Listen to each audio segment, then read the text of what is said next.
Hello students, here we are with a new subject chemistry which is important for board examination. There is a topic which maybe students can't understand is known as Henry's law. तो आज हम लोग उसी पर चर्चा करेंगे कि Henry law क्या है और इसको किस प्रकार से याद किया जा सकता है। आइए जानते हैं। तो let's consider about Henry's law. Then Henry's law according to this law, okay, according to this law at constant temperature, temperature क्या होना चाहिए भैया आपका? कांस्टेंट होना चाहिए। कांस्टेंट का मतलब अगर टेम्परेचर आपका 50 केल्विन है या 100 केल्विन है तो उसका टेम्परेचर गेन ना हो या लो नहीं होना चाहिए, ठीक है। तो eight constant temperature solubility of gas in liquid, यानी किसी भी लिक्विड, लिक्विड को द्रव बोलते हैं, ठीक है बेटे, किसी भी लिक्विड में जो गैस की मात्रा है, सॉल्युबिलिटी है, वो हमेशा इक्वली प्रोपोर्शनल होती है, is equally proportional to the pressure of gas, उस गैस के प्रेशर पर। किस पर? प्रेशर पर, ठीक है बेटे। क्या कह रहा है? According to this law at constant temperature the solubility of gas liquid, gas in liquid is equally proportional to the pressure of gas, यानी किसी भी लिक्विड में जो आपका गैस घोला गया है वो हमेशा उस गैस के प्रेशर के प्रोपोर्शनल होता है, ठीक है बेटे। Let us consider the pressure named as P and this P is directly proportional to, कह रहा है equally proportional to, equally proportional to का मतलब हो गया जो गैस का अमाउंट है, लिक्विड में गैस का अमाउंट है, अमाउंट को हम m मान लेते हैं, ठीक बेटे। तो P proportional to m and when we remove proportional sign then we have a constant which named as K। जब हम कोई भी प्रोपोर्शनल हटाते हैं तो उसके साथ एक कांस्टेंट आ जाता है जिसको हम क्या बोलेंगे? के बोलेंगे, ठीक है बेटे। तो लिख देते हैं वेयर एम क्या है? What is the M? M is amount of gas which dissolve in किसमें मिल रहा है बेटे? Liquid, dissolve in liquid, clear. फिर what is the P? P is the, दिख रहा है भैया, pressure. P is the pressure, okay. Then what is K? K is the constant. Which constant? Proportional constant, okay, proportional constant, clear. चलिए आगे चलते हैं। अब जो हेनरी जी ने लॉ दिया था, आपका नियम दिया है, इसी को थोड़ा और मॉडिफाई करते हुए डाल्टन ने कहा था कि अकॉर्डिंग टू द डाल्टन ने क्या कहा?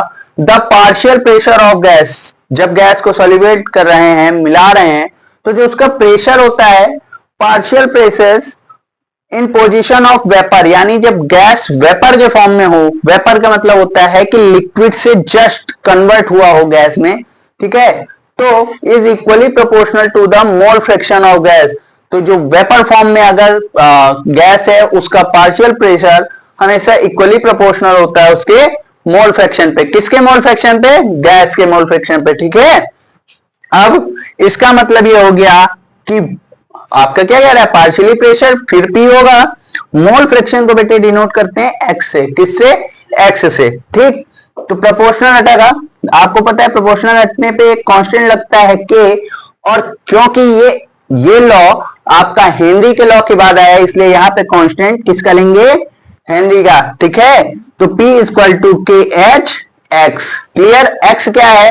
मोल फ्रैक्शन है। चलिए ये यहां पे फिल कर देते हैं कि what is the P? P is the pressure, क्या है भैया? प्रेशर है। के एच क्या है? हेनरीज कांस्टेंट है। क्या है?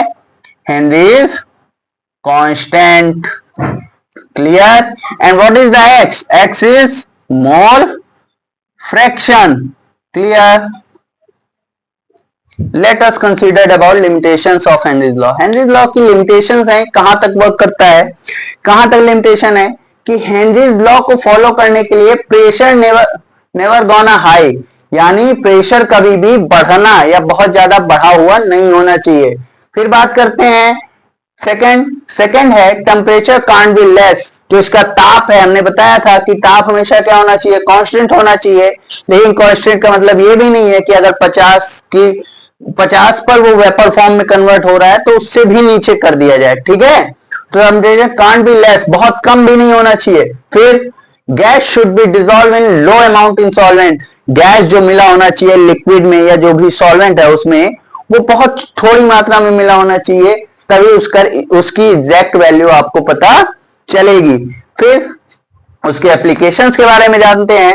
एप्लीकेशंस क्या लिखा है कि the partial pressure of oxygen is low on highly peaked places, यानी जो ऊंची जगह होती भैया वहां पर जो ऑक्सीजन का प्रेशर होता है वो बहुत कम होता है, पार्शियल प्रेशर, ठीक है। इसीलिए हम लोग कई बार ऐसी घटनाएं सुनते हैं कि जो पर्वतारोही किसी पर्वत में जा रहे हैं या उस पर क्लाइंबिंग कर रहे होते हैं तो उनकी मृत्यु हो जाती है, वो इसी कारण होती है। क्यों?